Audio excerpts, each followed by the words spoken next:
Samantha, welcome to the podcast. Again, we're here, Neurodiversity with Theo Smith and Friends.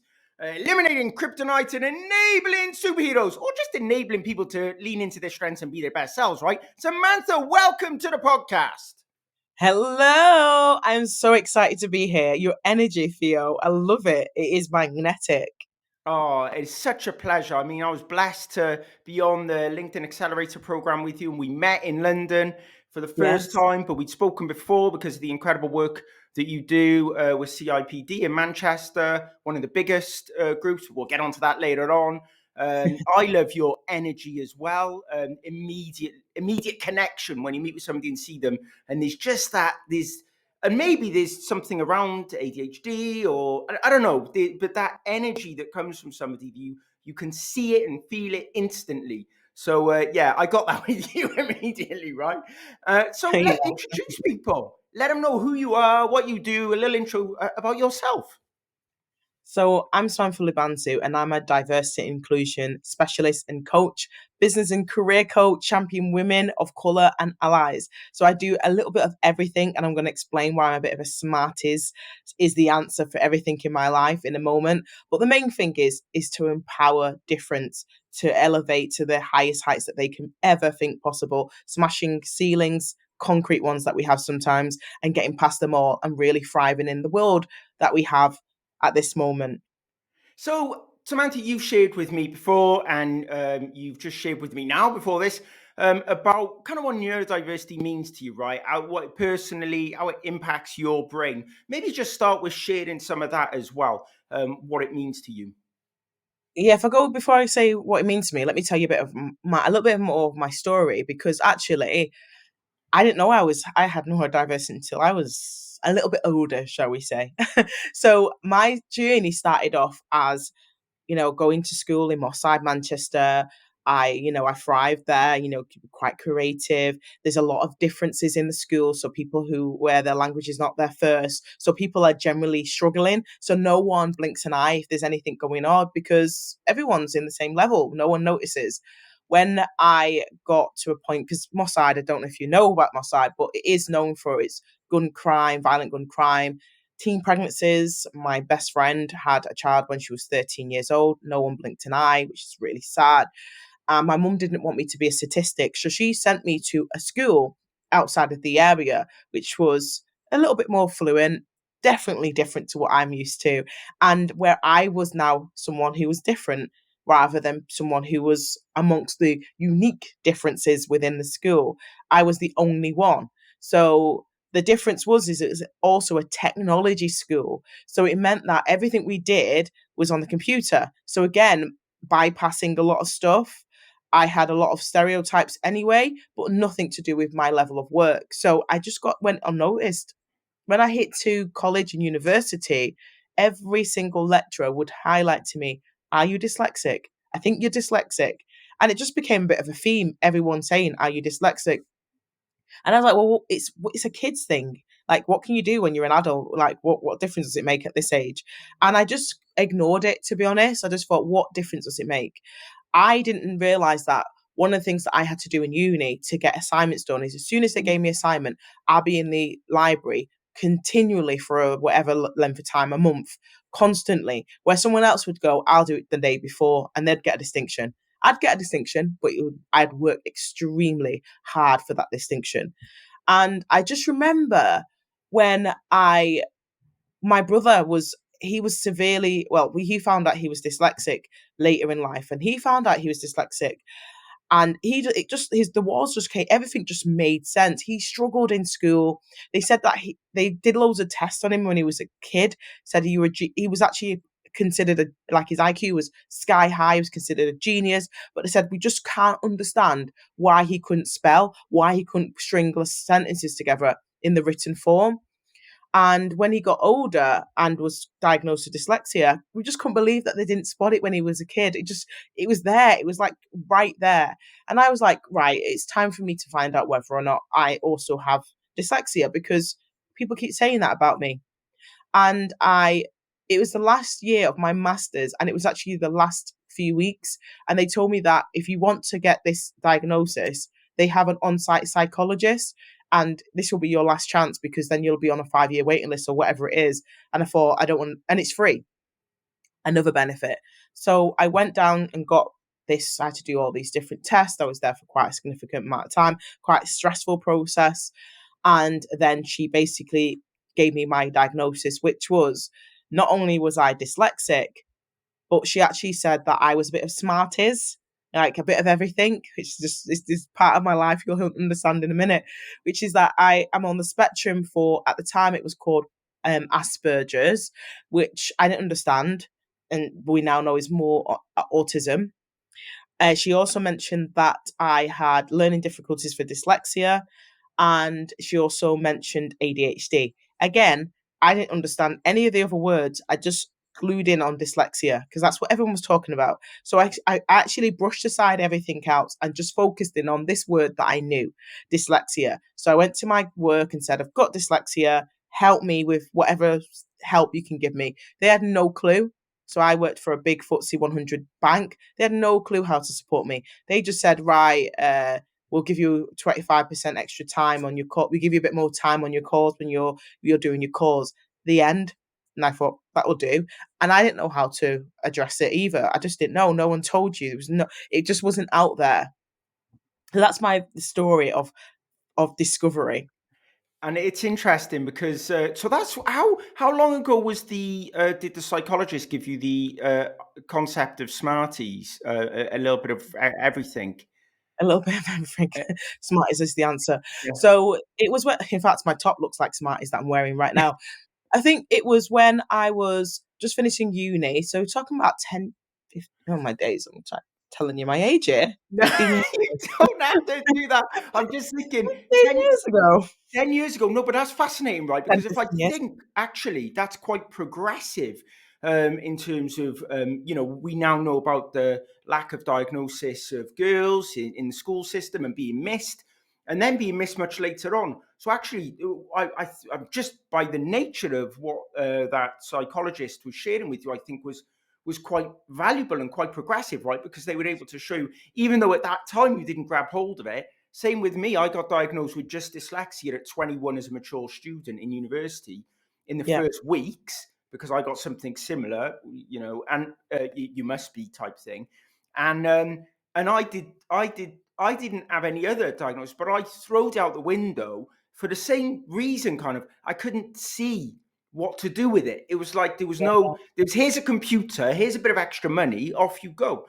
But I couldn't write. I couldn't write an essay. I didn't know how to spell. I didn't understand grammar properly. English was a kind of an odd one for me because I spoke two languages.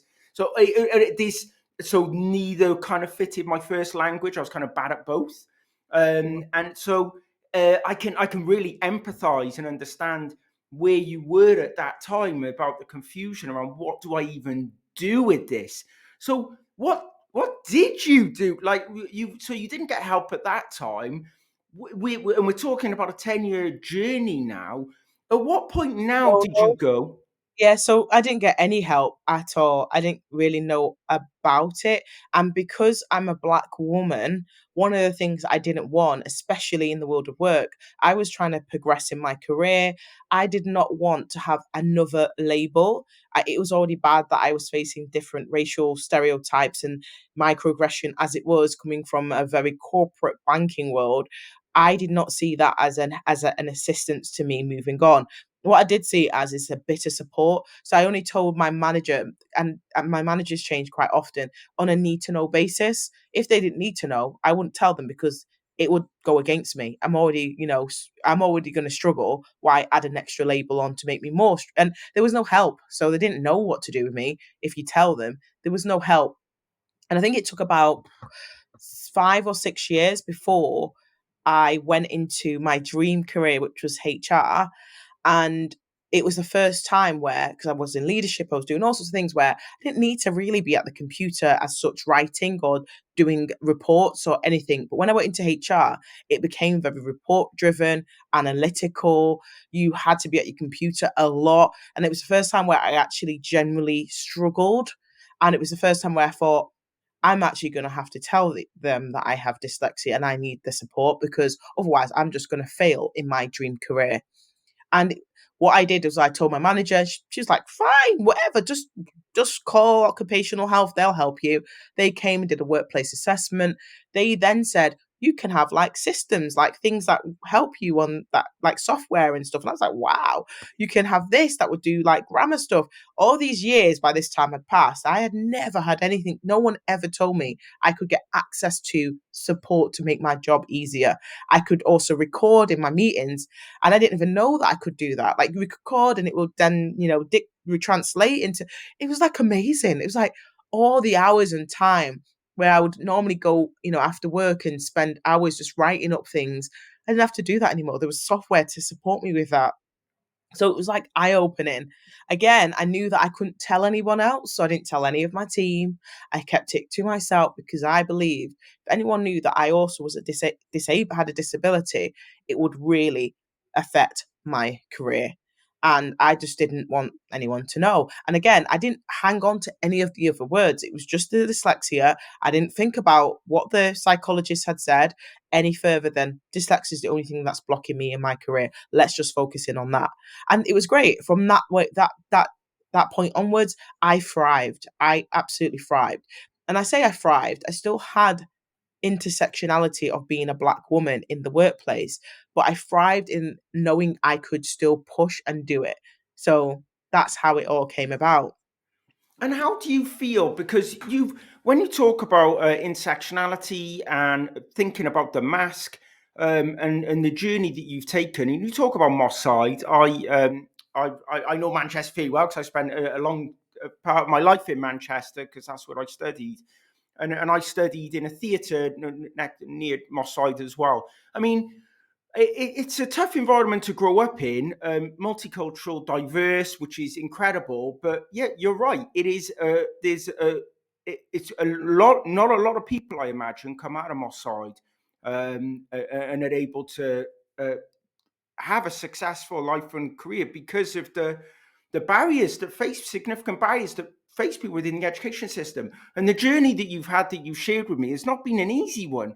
So how has that then impacted you? You've mentioned about not wanting to share your dyslexia because you didn't want to be labeled, but you've had many other instances and experiences that in many respects would have stopped other people being able to progress, especially in the types of organizations that you've worked in. What has been your experience there? How has that impacted the way that Well, you now see things in the work that you now do?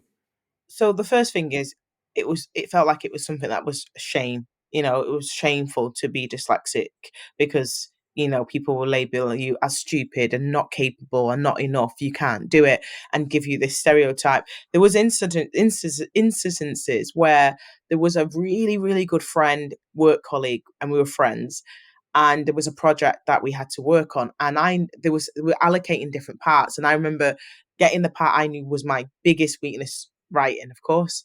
And I was like, I know how to thrive in this other area, but the only way for me to kind of explain is I'm gonna have to tell who is my friend why I should be moved into the other role without looking like I just want to do something easier.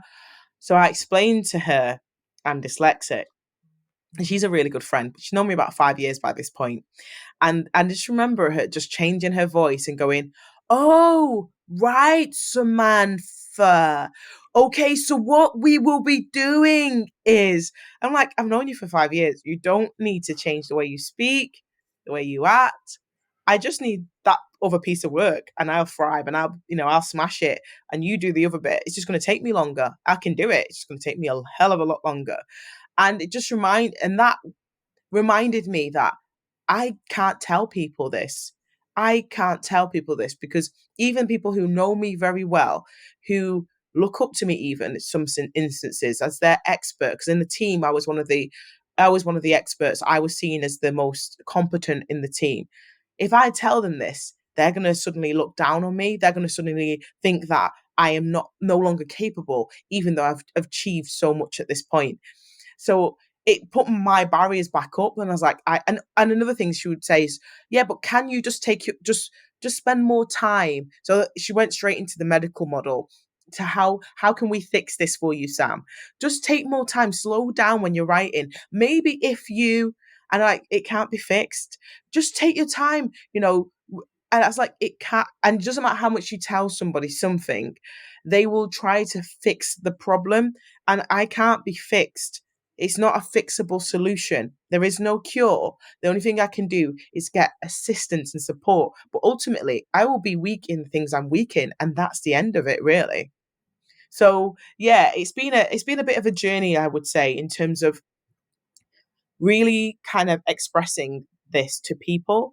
And in all honesty, the first time I've actually shared it was last year. I never shared it with anyone. I shared it publicly online. And funny enough, LinkedIn picked it up, and if you know LinkedIn, they put it in their LinkedIn news, it hit 130,000 hits it took, which is pretty impressive. And then I was like, oh my goodness, I'm exposed. Like, I felt so exposed. And then I felt so celebratory. Like, I'm free. I'm going to cry now. I'm actually getting really tearful because I felt so free. Yeah, I felt so free. But then I also knew, does this mean I'm going to lose work now? People are not going to think I'm competent now. Are people who are interested in working with me going to think she can't do the job? But then at the same time, I thought, I've got to be able to be the advocate and the ambassador for all those others that look like me and not like me, but are like me, who need that voice, who need that voice. And I became that voice, and I stopped caring about what others think of me. If it means I lose work, it means I lose work. More fool them, for I am an absolute genius. I know that I am incredible at what I achieve. Like, my work is second to none. And I know that. So I know that doesn't matter. If you get me, you have got an asset, like a huge asset. And if you lose me, you've lost it. So I had to understand that in myself, that yeah, it may mean that but people do that anyway. People choose on face value. People decide to work with me or not work with me. People choose, when even as a diversity inclusion coach, people will choose to work with a white diversity inclusion coach because it makes them feel more comfortable than working with me as a black diversity inclusion coach because I'm black. And that makes them uncomfortable because there's an intersectionality there, that they're uncomfortable with the dialogue that's going to happen. So I have to understand that in every asset of what I do. It's here to stay. I'm dyslexic and I'm proud. I love it. And you know what? That is powerful, and it's powerful because clearly the emotion I feel quite powerful coming from you, but also the barriers, and to come out, so to speak, and there will be people who Yeah. understand and appreciate, to come out and show yourself as you are, when, let's be honest, you've cut your own path. You've got into organizations that probably it's not been easy to do. You've been in a school environment. Later on, you mentioned in sale that perhaps where you didn't see a reflection of yourself and your own journey and your path and your community and your family, what have you, was potentially not reflected from what you said there. So all of these instances, it feels like there's plenty of reason for you not to want to put yourself in that position of risk, because you have a family, right? You have responsibility. You have a life that you've built, that you fought hard for. That life is also reflected and impacted on your mum's journey, on the life that she's gone, and time that she's given. And the kids, yeah, they get involved, right? They want to be heard. They like their mama, right? They want to be heard. Hello. So this is this is Let me go important. and put him down. And Yeah. it's it's uh it's great to see, and I'm in huge respect and admiration and support to the decision that you've made, because you absolutely are empowering others, and you're setting the path for your future generation. This beautiful child you have with you at the moment, which is a beautiful reflection of the future generation, and the hard work that you're putting in. So just kind of wanted to cut in and say that, Samantha, how important it is, and clearly not to undervalue it for any second of any day, because others will benefit significantly. and we still have a lack of representation that's broad enough when we consider neurodiversity, right? Yeah, and I think that is because of the shame and the stigma and the fact that individuals will feel like they've already got so many barriers. Why add another one? Why showcase? What is benefit is it going to have for me? And I can understand and appreciate that. What I would encourage is, if you are feeling, anyone listening, and they feel that way, but they know that they have a diagnosis, but they haven't shared, just share it like I did on a need to know basis. Get the support that you need in your workplace. Like it transformed it transformed me just having system and software in, and people don't know, like people didn't know that that software came and it was on my computer. They just didn't know, and I didn't need to tell them. I didn't tell them for my entire, 15 years in the workplace. No one ever needed to know. It was just on a need to know basis. So I would encourage you to get the support you need so you can thrive, basically, like I did. I thrived. I thrived. And yeah. And I know, and you're doing well there because we've got extra entertainment. Mainly because I'm also doing silly faces at the same time. You're trying to, you're trying to. But this is the important thing, right? The thing that drives us, the thing that gives us energy. There's a big connection for me between family and history and trying to change the narrative and change the future for others. Like I think of some of the work that you now do at, CIPD Manchester. What is it, like one of the biggest in the country in terms of CIPD Yes. So groups? CIPD, just so for those who are listening, is Chartered Institute of Personal Development. It's the official crediting body for HR professionals and their professional development. I am the current chair of the Manchester branch. That in terms of memberships, one of the biggest memberships in the world. So in the world, it's 160,000 members, and in Manchester, we're looking at about 8,000 members, one of the biggest ones outside of in the UK. And I Yeah. believe Ireland is a little slightly bigger, but then they're a whole country, so it's not quite the same. We're like, we're just a city, so we are still the biggest in terms of size. And I see, and I've said this before, and I kind of, and it may not be a true fair reflection, but it's just the way that I see it, because I'm from a HR and recruitment background as well, right? So I say this from within, working within. I've always felt CIPD is perhaps not always that reflective of all communities. And that's because it's not always easy. It's privileged to have people to access for a number of reasons. I imagine to even go to the events, to the evenings and stuff, you need the time, you need the flexibility. Well, when you have lots of children, there's added complexity, there's the cost of childcare. So there's a number of reasons why you can't be a part of a community of that type. And if you're not seeing representation in there, do you want to show up anyway? So and then the body itself, in terms of policies and procedures, sometimes are based on, I feel like, a lot of historical data. Well, we now know that HR and recruitment and neurodiversity is changing rapidly by the minute, right? So how does an organization like that stay up to date when the speed of what's happening within the world? So Yeah, I just, definitely. So first of all, I think HR. So we're talking about, I'm gonna probably try and put him down in a minute. But I think in terms of HR, I think is not reflective of diverse communities. It has been predominantly white women generally. If you think about HR, it's generally white yeah, women. yeah, It's been like that for my entire career. So as I was saying, in the HR profession, I remember going in and there was never anyone that looked like me. Let's just face it. There is no one in HR that looks like me. It's interesting though, because when you're studying HR, because I did a master's in HR, I did a degree in HR, it's a very diverse when you're studying.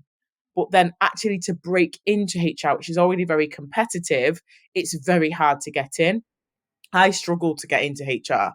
I kept getting the word, even when I was successful at interview, I was actually successful at interview for the same role 5 times. And I was told, you were successful, but I don't know what it is, but I don't think you fit. You're just not a fit. I'm like, I've been in the same company for 5 years. I'm an outstanding performer, A rated. I meet all the values. I've actually been successful in the interview. I was probably the only person who interviewed, but they go, I just don't think you'll fit here. I'm not too sure what it is. I'm going to put you into the talent pool. And imagine having that happen like 5 times, like for the same role. And I had to keep pushing and pushing because what was happening is people were just recruiting the same version of themselves over and over again. The reason why I didn't fit is because I just didn't look like you, I didn't sound like you, I may not even act like you. And it just made people uncomfortable, which is a shame. It's basically racism. It was racism, and they couldn't and I couldn't identify why. I just don't know what it is. I just don't think you would fit here in this team. And I will never forget that because when I look back at that time, I just thought, I'm so used to hearing it. I didn't know till now, I didn't know what it was then. I just thought, why am I always facing the same barriers? But if you think about it, I faced those barriers. How many other women of color face these same barriers? It says that for black women, they need to go for the same job 5 times before they're 5 times more than a white person before they can actually break into that particular job. 5 more times, example, me. But if we're always doing that, how hard is it for us to actually get the dream job? So they end up sitting in the same positions. Maybe the HR admin, for example, forever. I know people who stay in the same roles 20 years, not moved on because they're struggling to progress. Just not fair. It isn't a fair and equitable society we live in. So when we come to the CIPD, one of the things that I have to say is that Peter Cheese has always been an advocate of differences. He would come up to me randomly. We have loads of people in there that all look the same except for me. And he'd just walk over and go, why is it that you are the only one? And I'd be like, God, he's pointing me out here. And he goes, it's not good enough in this HR profession. He's been saying it for years. He's like, this needs to change. And I've never had anyone have open dialogue with me like that before, to be honest. It made me feel a bit uncomfortable because I was like, no one ever talks about this. But just on that point, so you've raised a point there. It is uncomfortable, and sometimes I wonder, is that necessarily the right? It might be the right thing in his mind to do, but does that not make you stand out more? Like if somebody goes, why are you the only Welsh person, for example? Why are you the only, why are you the only white guy in here? If I was in a room, like I'd be like, I don't know, like why are you coming up and bothering me about it? I've just come here to attend an event, and now you're like, I'm looking around, and maybe I'm already thinking it, maybe I'm not, but now I'm thinking it, right? You've just so I kind of wonder, like maybe it's trying to do the right thing, but is that not like what if you weren't you, and you're like, I'm not going back to that place because the one time I go into a place, and you mentioned it as well, there may have been lack of representation in one of your schools that you went to. So I don't know. I'm asking it. Sorry, I'm asking a question. I'm thinking out loud No, because I've it's had very this happen interesting that before. it's very And interesting you asked that question because for me, I've always been pointed out. I've always had people turn around and go, "Where are you really from?" No, really from. Like I'm from Manchester, so I've always been on the spotlight. Like I realize I'm quite tall as well. There's so many factors. I've always realized that either I stand up for the right, for stand up for the right things, don't stand up for the wrong things, always stand up for the right things. But ultimately, I'll be spotted regardless. Like if I'm going in the right way or the wrong way, people will always notice me. Simple as that. So for him to question that, I didn't actually know the answer at that particular point. I was more leaning to him, well, what is the answer? And he was like, we need to do something. What can we do? So yeah, because I was at that time, it was a committee meeting. So it's not like a normal event. It's a meeting with people who were trying to make change. It was more of let's do this from a collaborative point. But I get that point that if you just throw that to anyone, that would not be comfortable. Now, as I got and as I grew in my HR knowledge and skills and experience and understood that actually it's ingrained, this needs to change from us. So I actually went, I remember going to Peter's amazing, by the way. And I just, I challenged him and I just said, well, let's do something. For example, the magazine, let's just start with that. Like representation matters. And he took it on board. Like he is such a person who, if you call it out and you say, what can, he would take it on board and go, let's make the change. And I remember being saying, well, first of all, we can have more features of differences in the magazine. If you look at the magazine now, I can actually see that that change has happened consistently for the last 12 months. For me, I became the chair. I was clearly showing representation. There has been a previous chair, Olive, few years back, but my role was to make diverse inclusion stand out. So on the branch in Manchester, it is probably the most that it is. It's not the probably. It is the most diverse branch in the CIPD. We have And so it neurodiverse should be, people, right? If you think of the so it should demographics be. of Manchester, right? It Oh, should it be. should be. It should represent the communities in which we serve. So it does LGBT. We have different religions. We have many neurodiversity within the branch. But what I've seen, which is I'm really proud of, what that means is that maybe that's diversity, but the difference is in, okay, how do we have inclusion? How do we make sure this is represented in the members? How do we encourage people to come? But guess what? It's sometimes simple things. Having representation at the branch level, now when I look out to the events are now diverse. In the last year, we've done more, more in-person events. I have actually seen such a change just by having representation at the branch level and people going, if you can do it, so can we. People taking the time to come out. And yes, for intersectionality, one thing we've got to understand is it is, events are a privilege for some people. But now we have online, which makes it more accessible for people who can listen in online if they can't make the in person. People that are coming into the in persons now can see that they belong. Before they wouldn't feel like they fitted in, but now they're right. I make a point even to the things of if we've got food on, we have an inclusion caterer. I want inclusion caterers that have halal, that have, if we're going to say we're going to have put wine on, non-alcoholic wine, different, they don't just want orange juice. They want to be part of the celebration. They want to choose and feel celebrated as well. So make sure, there's Caribbean food now. I'm Caribbean. There's African food. There's Indian food. We go all out to make sure everyone feels included now. And that's our Manchester events. If you ever come to a CIPD event, you'll find that it is now very, very inclusive.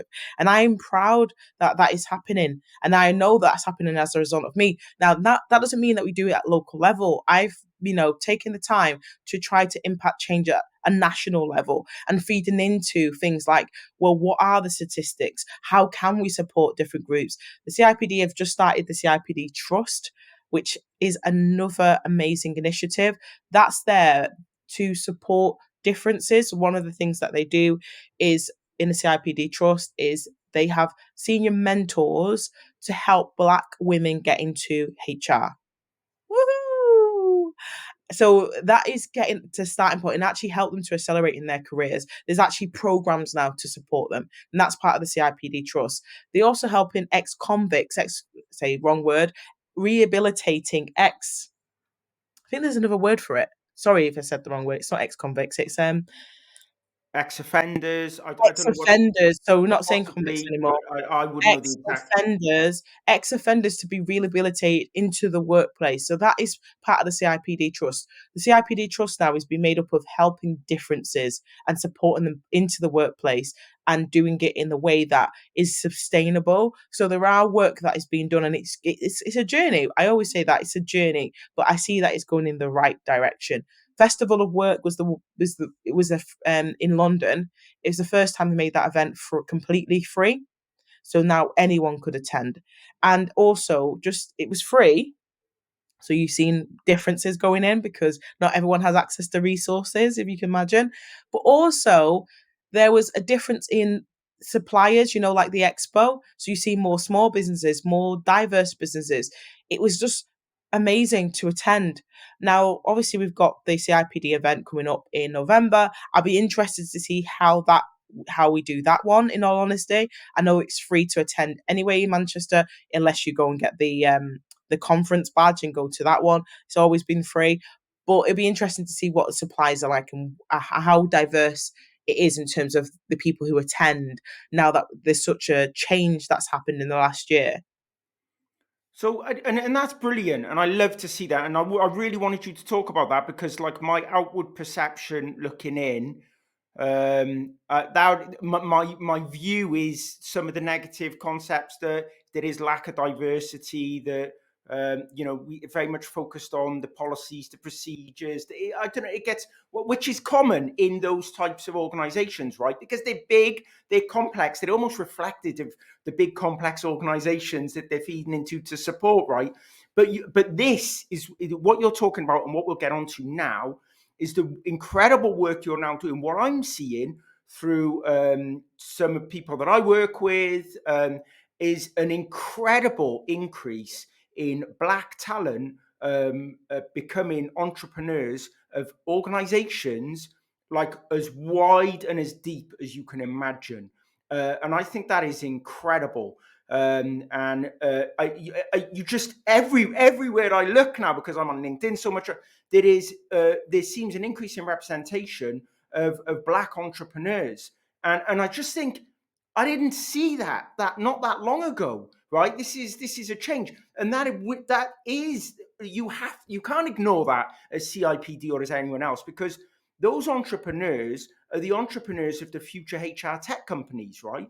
They're the Yeah. entrepreneurs of HR service businesses. They're the entrepreneurs of recruitment businesses that service in. So they're diverse, but you're right. What you weren't seeing, and listen, this is not just about the CIPD. This is because you're doing incredible work for them. So I wanted to touch upon it. This is across those kind of associations and organizations more broadly, where they're kind of membership bodies, is that when you go to events, where are those Black entrepreneurs? Do you know what I Mm. mean? Where is that diversity? Not just in terms of the people in HR or the people in sales or the people in marketing or whatever other association it is, but where is that representation on the ground from those supplier organizations? When you just go on LinkedIn, some of the most incredible voices, impactful voices talking about entrepreneurship are Black talent. So sorry, I'm trying to capture all of that and then feed you the kind of the opportunity to share what you now do and how you're enabling some of that, specifically Black women entrepreneurs. Yeah. So one of the things I'm a career coach for women of color and allies. I say allies because diversity inclusion individuals want to be coached by me. What I found is that when they wanted to be coached, if there was 10 women, seven of them would say, I want to own my own business. And I want to do what you're doing. I want to impact change. I want to do marketing or whatever it is. Can you support me do that? And I was like, well, of course I can. My degree was actually in business and HR. So I was like, of course I can help you with that. And let me show you how to get set up. Let me show you my journey. So I became a business coach and a career coach to support them accelerate. And what I found is that there's a lot happening, and I feel like just this podcast, there's a lot happening in the world of work. First of all, what I want to just highlight to you is covid. Covid unpacked a lot of stuff, and one of the things that I kind of highlighted, I don't know if you're aware of this, the first thing is that Black women were more likely to be made redundant. They were more likely to lose their jobs. Um, they were more likely to quit because of caring responsibilities.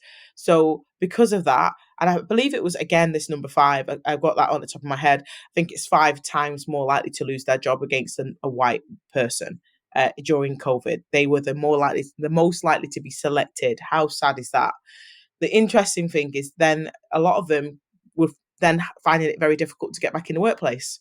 So then naturally, what you would find is that people were saying, well, what else can I do? Go and create their own, why, sit doing nothing, go and create their own industries. So that is what happened. And also the opportunity to be flexible. It's not just Black women, but women in general. They have the ability to have a flexible life. I've got 6 children, 6 tiny children, and my business enables me to have a flexible life that fits around my family. So having a business gives individuals that amazing opportunity. And if you're Black, like I said, Black women, they have more caring responsibilities, not only for children, but it potentially could be the elderly, their mums and dads. Culturally, we don't tend to go and put them into care homes because it's not culturally acceptable. So they're more likely to take the care and responsibilities of the young and the old. So that means that they're gonna struggle. So they need support. And what I found is they're on there, they are out there, but they don't have the same support. They don't have the same network. They don't yes, they don't have the same resources so their chances are very low in the way that they will be able to accelerate their businesses. I'm gonna get I keep getting emotion on here because it's just touching a raw point. Um, and I always think of things like one of the things I think about is networking is your network can be your net worth. And if you don't have the opportunities to be in the same circles, you can't get to those networking events because you're caring for children. It can really have you can really struggle, which is reason why actually, funnily enough, before I came on here, one of the things I'm doing in October to celebrate Black History is I am launching something for the very, very first time. Two things. You're gonna think I am out there, but this is me all over.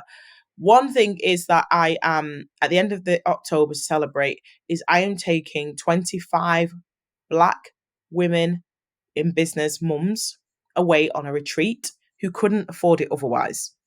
So it's completely sponsored to for 4 days with their children because that will be a barrier, with childcare completely supplied and provided for, and I'm going to give them the most amazing time ever where they can develop their business, develop their confidence, develop their wealth, learning the wealth tactics, strategies, sales, all of it in 4 days. I'm going to take them away because they'll never get this opportunity. They may never get this opportunity. So that is my like celebration of all that I do. And then in October, I know I'm really proud of that. And literally, as I'm speaking, I'm getting all the bits ironed together and I can't wait to kind of launch it and share it. This year it's 25, but my dream is that next year it's 200. The year after, it's going to grow and there'll be little, streams up and down the country celebrating. And in addition, I've just launched my 4 small businesses, large businesses, corporates, HR professionals, business leaders, and business owners. I've literally, for October, to celebrate Black History, but also to give them something. I've launched my very first CPD accredited diversity inclusion course to give everyone what they need from, knowing what to say, being afraid, and building the confidence to getting clarity from a diversity inclusion perspective to actually getting my own blueprint, strategy, roadmap to take into their own companies, the ones that I, would go into corporates with, the ones that you can then do with your small business that have an actual real strategy that runs throughout the entire part of your operations, from marketing to sales to PR to social media. Absolutely everything I cover in 2 days. And I'm going to do it in Birmingham on the 11th and 12th. And I'm in the 17th and 18th, I do it in Manchester. So I will hopefully you be able to share this if share the links and things like that. Jump Definitely. on. Yeah, jump on. Not only are you going to be getting the blueprint to have a strategy, overcoming fears and gaining confidence for diversity inclusion and learning so much from various different speakers as well as myself with my expertise, but also you'll be sponsoring, your place will actually actively be sponsoring Black owned businesses, whether it's the women in that retreat, or in January, I also do an accelerator, business accelerator, which is also partially funded. You'll be literally paying towards making other businesses that are underrepresented successful. So every reason to attend, but also have an accredited course and also know what you're doing and how to do it. Most important, how to do it in the right way and get the right rewards. So I'm really excited. I think this is probably one of the biggest kind of risks I've taken in my business. I'm excited. I'm a little bit nervous, but I'm going to make sure it's small and it's impactful conversations in each cohort that I'm running, because I want to make sure that people leave with hyper personalized strategies that they can actually work with and go away confident as well. It's So I'm excited amazing. about that. It's incredible. And the thing, what you're doing there, Samantha, it's so important, because it's really difficult. You'll know this well. It's really difficult to have the level of impact we want to have, right? We want to change the world all at once. We want to be able to help everybody, right?